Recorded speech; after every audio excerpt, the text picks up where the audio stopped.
ઝઘડિયા તાલુકામાં ચાંદીપુરા વાયરસનો એક શંકાસ્પદ કેસ સામે આવ્યો છે, જેના કારણે આરોગ્ય તંત્ર સતર્ક બન્યું છે. આશરે 3 વર્ષની એક બાળકીમાં શંકાસ્પદ લક્ષણો જોવા મળતા તેને તાત્કાલિક ભરૂચ સિવિલ હોસ્પિટલમાં સ્પેશિયલ પીડિયાટ્રિક વોર્ડમાં દાખલ કરવામાં આવી છે. હાલ બાળકીની તબિયત સ્થિર હોવાનું જાણવા મળ્યું છે. તબીબોના જણાવ્યા અનુસાર બાળકીને તાવ, ઝાડા, ઉલટી અને ખેંચ આવવાની ફરિયાદ હતી. સાવચેતીના ભાગરૂપે બાળકીના સેમ્પલ પરીક્ષણ માટે લેબોરેટરીમાં મોકલવામાં આવ્યા છે, જેના રિપોર્ટની રાહ જોવાઈ રહી છે. બાળકીને જરૂરી સારવાર આપવામાં આવી રહી છે અને તેની સ્થિતિ હાલ ચિંતાજનક નથી. શંકાસ્પદ કેસ સામે આવતા આરોગ્ય વિભાગ પણ સક્રિય બન્યું છે. સંબંધિત ગામમાં સર્વેલન્સ, આરોગ્ય તપાસ અને રોગચાળો ફેલાતો અટકાવવા માટે જરૂરી તકેદારીના પગલાં લેવામાં આવ્યા છે. આ કેસની સત્તાવાર પુષ્ટિ લેબોરેટરી રિપોર્ટ આવ્યા બાદ જ થશે.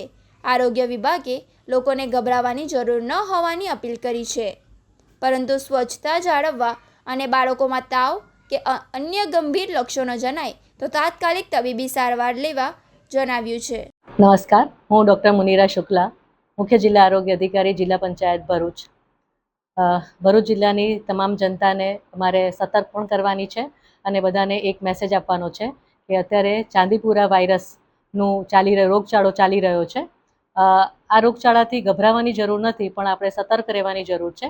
આ રોગ બાળકોમાં 0થી લઈ અને 14 વર્ષના બાળકોને થઈ શકે છે, જેના શંકાસ્પદ લક્ષણોમાં હાઈ ગ્રેડ એટલે કે ઊંચો તાવ આવવો, ઉલટી થવી, માથાનો દુખાવો થવો, ઝાડા થવા અને કદાચ જો આપણે ધ્યાન ન રાખીએ તો 48 કલાકમાં ખેંચ આવે અથવા તો બેભાન પણ થઈ શકે છે.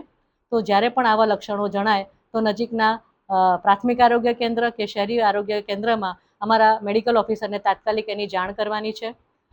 ભરૂચ જિલ્લા ખાતે આપણે સિવિલ હોસ્પિટલ એટલે કે મેડિકલ કોલેજ KMCRI ખાતે આપણે ચાંદીપુરા વાયરસના શંકાસ્પદ કેસો માટેનો વોર્ડ પણ બનાવી દીધો છે અને ત્યાં બાજુ જો આપણને આવા શંકાસ્પદ કેસ માલુમ પડશે તો આપણે ગભરાવાની જરૂર નથી, પણ તકેદારી રાખી અને જો આરોગ્ય કેન્દ્રના મેડિકલ ઓફિસરને જાણ કરીશું તો આપણે આ જગ્યા પર આપણે દાખલ થવાનું છે અને ત્યાંથી આપણું સેમ્પલ લઈ અને ગાંધીનગર લેબોરેટરી ખાતે અમે મોકલીશું.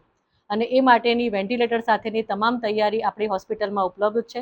માનનીય કલેક્ટર સાહેબ શ્રીએ પણ આ વોર્ડની મુલાકાત લઈ અને જરૂરી સૂચનો અને માર્ગદર્શન પણ આપેલ છે.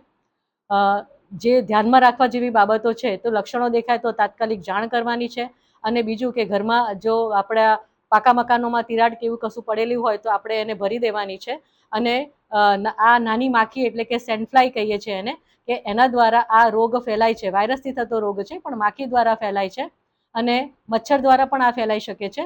તો જ્યાં જ્યાં પાણીના ભરાવા થયા હોય અથવા તો ગંદકી થઈ હોય ત્યાં અમારા આરોગ્યના સ્ટાફ દ્વારા એન્ટી લાર્વલ એક્ટિવિટી કરવામાં આવે છે કે જે કે મચ્છર કે માખી ઈંડા મૂકે કે લાર્વા થાય ત્યાં જ એનો નાશ થઈ જાય, કે માખી કે મચ્છર ન બને અને આવા બધા રોગોનો એ ફેલાવો ન કરે.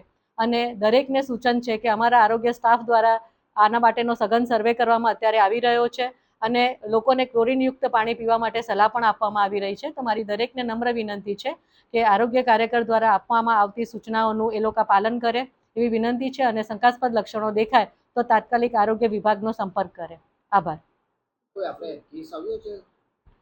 અત્યારે આપણા એક શંકાસ્પદ કેસ છે, ગઈકાલે ઝઘડિયાથી આપણે ત્યાં આવ્યું છે, જેને આપણે સિવિલ હોસ્પિટલમાં એડમિટ કર્યું છે. 3 વર્ષની બાળકી છે અને બાળકી અત્યારે સ્ટેબલ છે અને એનું સેમ્પલ છે ગઈકાલે સાંજે જ આપણે ગાંધીનગર લેબોરેટરીમાં મોકલી દીધું છે. સર્વેમાં અત્યાર સુધી આપણે કઈ કામગીરી છે અને કેટલી ટીમો છે આપણી? દરેક બાજુ આપણા જેમ કે સબ સેન્ટરની વાત કરું તો દરેક સબ સેન્ટર દીઠ આપણી બધી જ ટીમો કાર્યરત છે અને દરેક તાલુકામાં પણ અમે મોટી એક ટીમ બનાવી દીધી છે કે જ્યાં પણ આવી જરૂર પડે તો એ તાત્કાલિક એનો સંપર્ક કરીને આગળની અમે કાર્યવાહી કરીએ છીએ. અને સઘન હાઉસ ટુ હાઉસ સર્વે અત્યારે અમારો ચાલી જ રહ્યો છે અને શંકાસ્પદ કેસ મળે છે તો ત્યાં બાજુ અમે લોકો અત્યારે મેલેથોન કરીને આવે છે, તો જેનું ડસ્ટિંગ છે એ પણ અમે ત્યાં શરૂ કરી દીધું છે. પણ આ ડસ્ટિંગ ફક્ત શંકાસ્પદ કેસ આવે તો જ આપણે કરવાનું છે. બાકીની જગ્યા પર જો ગંદકામાં પાણી કે એવું બધું ભરાયેલું હોય તો ત્યાં બાજુ અમારે એન્ટી લાર્વલ એક્ટિવિટી કરવાની થાય છે.